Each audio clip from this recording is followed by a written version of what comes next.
نحمد صلی اللہ رسول کریم اما بعد فاعوذ باللہ من الشیطان الرجیم بسم اللہ الرحمن الرحیم السلام علیکم ورحمۃ اللہ وبرکاتہ۔ میں ہوں حکیم آصف علی راؤ۔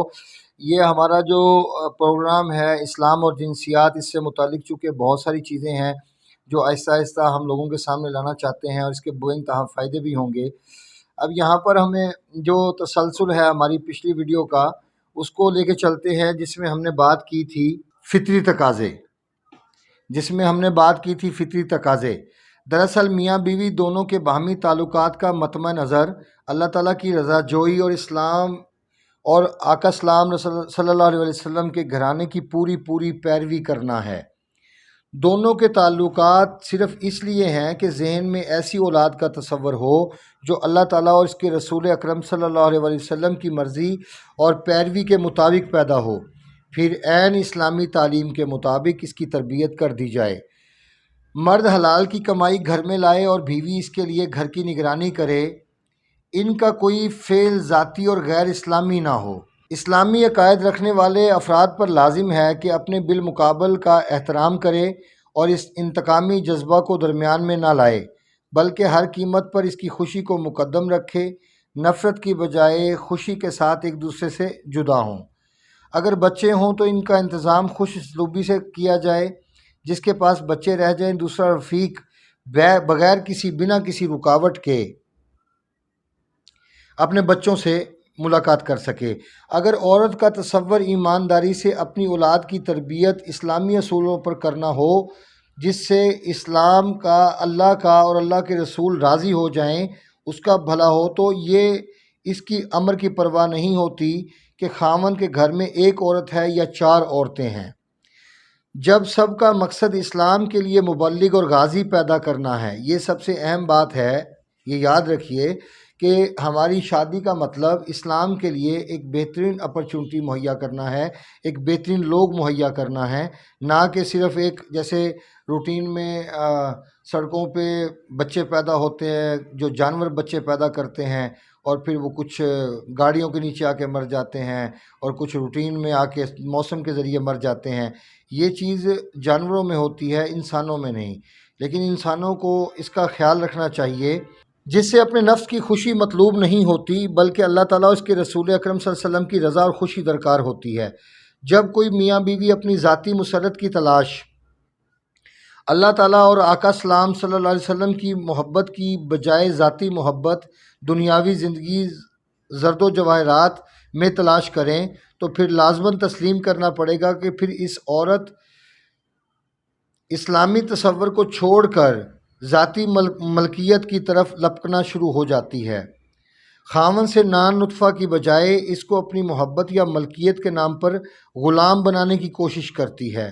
اگرچہ مرد اللہ تعالیٰ کی ملکیت ہے اور عورت کا وقتی طور پر رفیق زندگی ہے، اگر عورت وقتی طور پر اسلامی اصولوں کے مطابق اپنے رفیق زندگی میں سہولتیں حاصل نہیں کر سکتی، اگر عورت وقتی طور پر اسلامی اصولوں کے مطابق اپنے رفیق سے زندگی میں سہولتیں حاصل نہیں کر سکتی، تو پھر اس کا اولین فرض ہوگا کہ اس خاوند سے خلا حاصل کر لے اور ایسے انسان کی رفیق زندگی بننے کی کوشش کرے جو اس کی اولاد کو اسلامی زندگی میں ڈھالنے کے لیے معاون ثابت ہو۔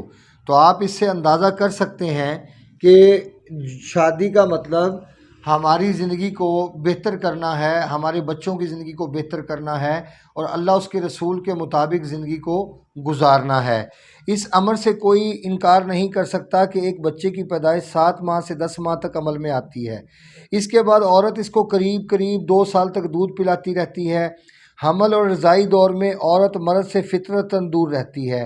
یہ زمانہ زیادہ سے زیادہ 2.25 سال کا اور کم سے کم 2 سال کا بنتا ہے۔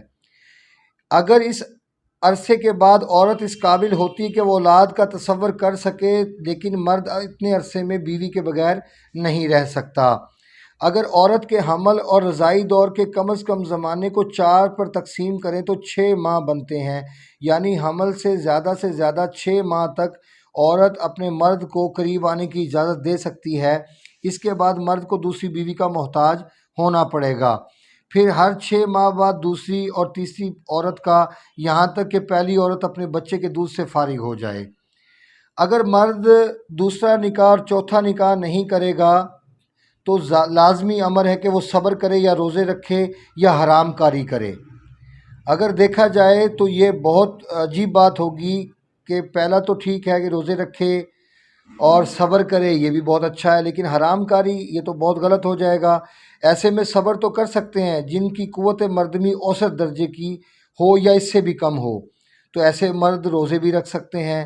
جو بہت غریب ہیں، جن کے پاس عمدہ غذا کے لیے پیسے نہیں، یا دوسری طرف زیادہ بیویوں کے اخراجات کے لیے دولت نہیں، لیکن جن کے پاس وافر دولت اور سرمایہ بھی ہو، بھلا کس طرح اس قسم کے روزے رکھ سکتے ہیں اور کس طرح ایک ہی بیوی پر صبر کر سکتے ہیں۔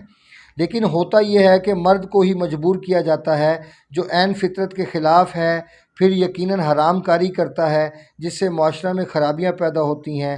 اس مقصد کے لیے باقاعدہ چکلے اور بازار حسن سرکاری طور پر کھولے جاتے ہیں اور خفیہ طور پر ہوٹلوں اور سراؤں میں بدکاری کے اڈے قائم کیے جاتے ہیں۔ اس سے بڑھ کر عورت کے لیے ضرورت مند مرد گلیوں، محلوں، ہمسایوں اور رشتہ داروں کی معصوم بچیوں اور بے گناہ لڑکیوں کی طرف رجوع کرتے ہیں، ان کو ورگلاتے ہیں اور موقع ملے تو بالجبر بھی اپنے جذبات کو تسکین دینے کی کوشش کرتے ہیں اور بعض ٹائم کامیاب بھی ہو جاتے ہیں، جس کے نتیجہ میں شریف عورت برباد ہو جاتی ہے اور اکثر نوبت قتل و خون تک پہنچ جاتی ہے۔ تو آپ اس سے اندازہ کر سکتے ہیں کہ اسلام نے اگر 4 عورتوں کی اجازت دی ہے تو 4 عورتوں کی اجازت دینے کا مطلب مرد کے لیے آنے والی زندگی میں بہترین مواد مہیا کرنا ہے اور اس کو بہترین زندگی مہیا کرنا ہے۔